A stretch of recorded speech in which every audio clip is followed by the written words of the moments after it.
Wala pong specifically na tumukoy na pag namili ka ng bibigyan ng ayuda, kulong ka. Wala hong ganun sa anti-graft Bago tayo magpatuloy, huwag kalimutang mag-subscribe sa aking channel.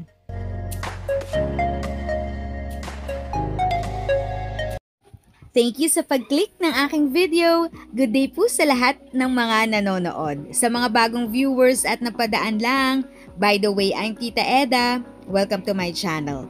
Ang channel na maghahatid sa iyo ng dagdag kaalaman tungkol sa government services, bagong mga balita at informative videos na galing sa legit na resources. Mag-subscribe na para updated ka. Patunayan ka tapos perpetual disqualification from holding any government position, be it elected or talagang sa government agencies. Hindi ka na po pwede for the rest of your life. Tanging pangangalakal ang pinagkakakitaan ni Nanay Ninita. 70 years old na ang matanda at wala siyang natatanggap na ayuda mula sa pamahalaan. Kung saan lang pong loob na binigyan po ako, nilalang ako nasaan.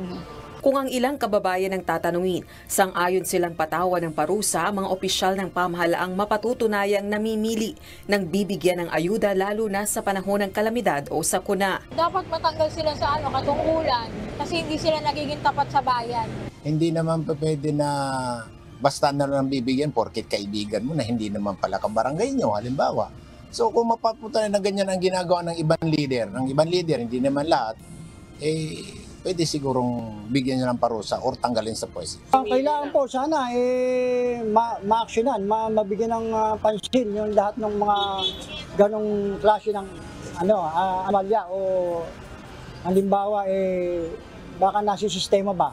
Sa kasalukuyan, wala pang batas na umiiral upang parusahan ng mga government official na namimili ng bibigyan ng ayuda mula sa gobyerno tuwing may kalamidad. Kaya walang nangyayari sa mga reklamo kaugnay nito ayon kay ACT-CIS Party List Representative Erwin Tulfo, House Deputy Majority Leader. Wala pong specifically na tumukoy na pag namili ka ng bibigyan ng ayuda, kulong ka. Wala hong ganun sa anti-graft Specifically, ini-specify na ho natin sa resolution na ito. Tulungan mo, it doesn't matter kung supporter mo o hindi, kailangan mo bigyan ng ayuda, especially kung yung ayuda na hawak mo is coming from the national government.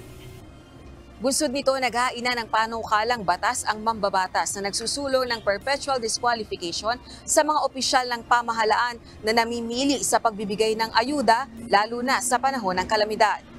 6 na buwan hanggang 1 taong pagkakakulong at perpetual disqualification ang kakaharapin ng sinumang public official na guilty sa selective at discriminatory na pagkakaloob ng cash, livelihood o relief assistance ng mga lokal na pamahalaan. From barangay kagawad, ma'am, all the way to hanggang congressman siguro, kung mapapatunayan natin, senador siguro kung namimili siya. Dagdag pa ni Representative Tulfo, direktang paglabag ito sa accountability at transparency sa government service.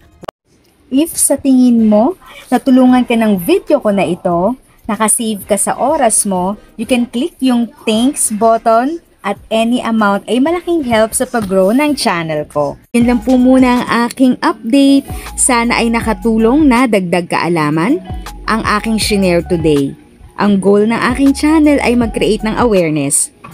Kung ganitong mga topic ang gusto mo, panoorin mo ang mga videos ko na ito.